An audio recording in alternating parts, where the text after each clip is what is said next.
Hello everyone, Curtis here from Breaklight Productions, bringing to you another music video reaction, this time recommended by you. It's EDANE, Living Dead. I know nothing about this band, where they're from, I think they're Indonesian, but don't quote me on that. Yeah, let's jump on into it. Oh. Okay, some rock and roll.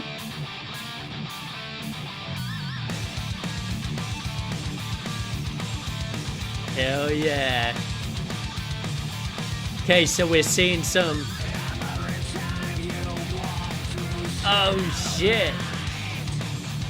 It's like power metal. Fuck yeah.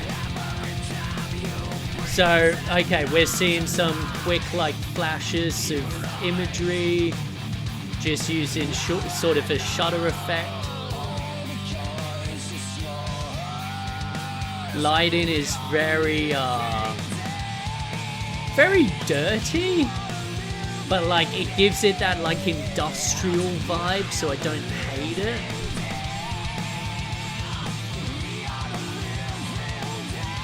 Damn. Okay. I love the little, the akadaka like leg kicks. That's so funny. And yeah, we're just getting those quick strobe effects coming in. Sometimes it's just white, other times it's like actual like images. Ooh, a color switch there. That was interesting. Oh, nice lighting on that. I like that.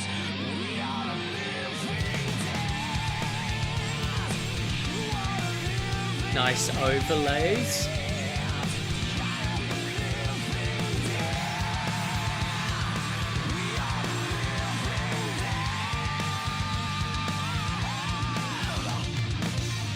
Hell yeah.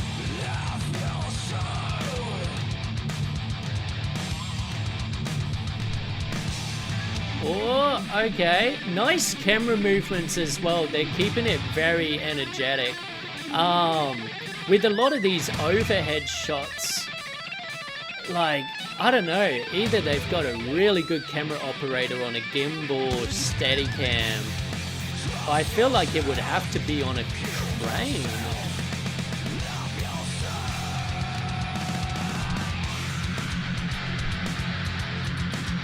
Lots of overlays, bit of post-shake as well, which is cool.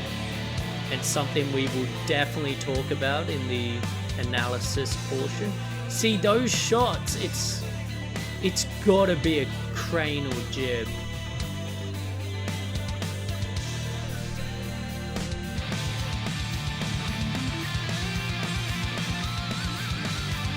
Yeah, definitely feeling the energy in there. Oh, beautiful timing with the of the drums there, having that strobe effect.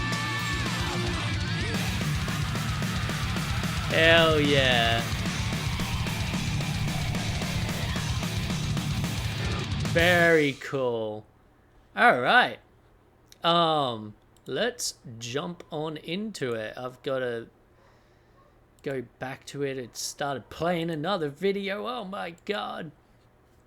All right, so a very simple music video, this one, because there's nothing in the way of story. It is just purely band performance and creating the energy and interest through that. Now you'll see, lighting wise, it's very like, I'm trying to see if it's like it is fairly one directional, like always seems to be with the wider shots sort of coming from the window side without much like fill coming in from the other way. But the location does change a few times. So with how high energy it is, it is a bit hard to tell sort of what's happening here lighting wise, but I feel like it's pretty one directional, which, hey, like, that adds dimension to it, that adds like you know, shadows, and you could, it just makes it look nicer. Now they've really made this like a dirty color grade, like they've really taken away basically all color, but not made it black and white. They've made it like just a very like shades of gray, and like I think the furthest we get is like a blue or green, and it's like an off green, an off blue in here, which I don't mind because it's very like industrial looking, and it adds to like a lot of their like locations are these very rundown buildings, which I assume connect to the overall song being called Living Dead. So yeah, like the color grade does its job. However, you will see there is no noticeable artificial grain over the top, but there's a lot of noise. A lot of these are very noisy shots, and you're getting that because you're having a lot of very dark areas where the camera just can't pick up the colors within that dark void, which is basically why you get the sort of noise is basically it's so dark, or it can be the other way. It can be so bright that the camera can't actually read the light in there, and so that pixel is essentially like a sort of a dead pixel. So yeah, like there's quite a bit of that. That's also YouTube compression. YouTube compression will make any noise you have in your video look 10 times worse.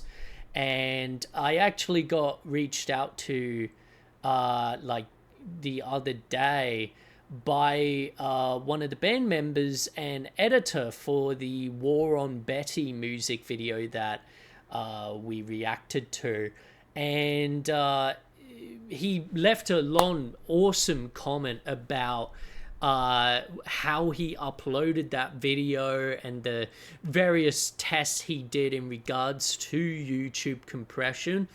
And I got back to him because I do, like, it is so confusing, and I really do want to do a video where we treat it like a science experiment and actually try different variables, different methods, and see what works best, because there's so much conflicting like information out there. You'll hear some people, as you've probably heard me say, oh, upload a 4K file because then it looks like this.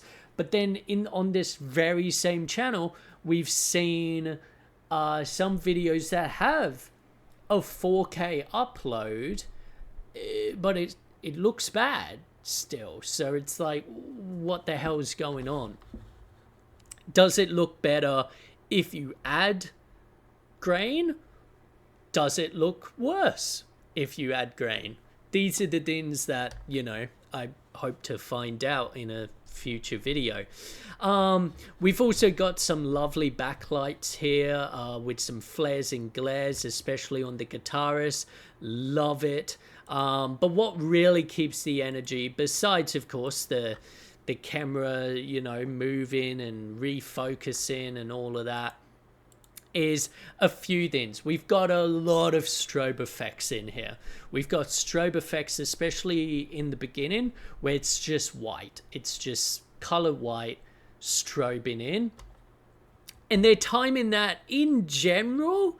It seemed like some were a bit like in weird places, but in general it's to the drum rolls and the sort of the drumming aspect of it, which, you know, that's how you do it. The drums are your backbeat. Keep in time with those with your edit, you'll be fine. But then later on we see more strobing of actual like other shots. So it'll, you know, flicker shots of the singer while the guitarist is playing. Super cool, super easy. We've spoken about it before. It is literally just taking single frames of the shot that you want flickering and just dropping those on top of the sort of the main shot, if you will. You can also have some programs, like for example with the strobes that are just white, DaVinci, the program I use, has a strobe effect built in that you can just drag and drop onto the shot and select, like, is it black strobe, is it, you know, red, white, you know, whatever. Most of the time, unless it's a shot, it is just white or black strobe. I'm not sure. I feel like you'd potentially give people seizures or something if you were flashing colors. Because, yeah, that's probably a bit overkill. What I will say is surprising, and this is something you've always got to consider with your music videos. There was no warning at the start of the music video saying strobing lights. There's also no warning in the description, which, hey, like, it's whatever, you know. I'm sure a person will be able to find out real quick that, oh, maybe this isn't for me to watch. But you got to be careful with things like this and think about it when you're doing it. Is like, are we actually, because even if people aren't epileptic, like, there comes a point where you got to think, like, is this amount of strobing or flashing or whatever's going on, could it actually cause our audience headaches? I don't think this did. I think this was done well and balanced, but I could, if someone watched this and came up to me and said, oh, dude, I made it halfway through that and it was giving me a headache, I would understand, because there's a lot going on. So yeah, lots of strobing, lots of overlays as well. Again, super simple. You're just taking a shot, chucking it on top, lowering its opacity, basically making it see-through, get the best of both worlds. Another thing is that you can tell just by how shaky some shots are, that they've used, like, they've added in post some shake. That's,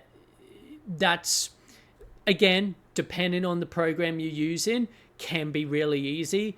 Most mainstream programs, again, I'll just use DaVinci, have a camera shake built in that you can just drag and drop onto the footage, just tell it, you know, how much shake you want, blah blah blah, and it's basically just taking your image and, like, moving it around, or, you know, you just have to do it by hand, which is relatively easy. You're just, you know, moving the frame around.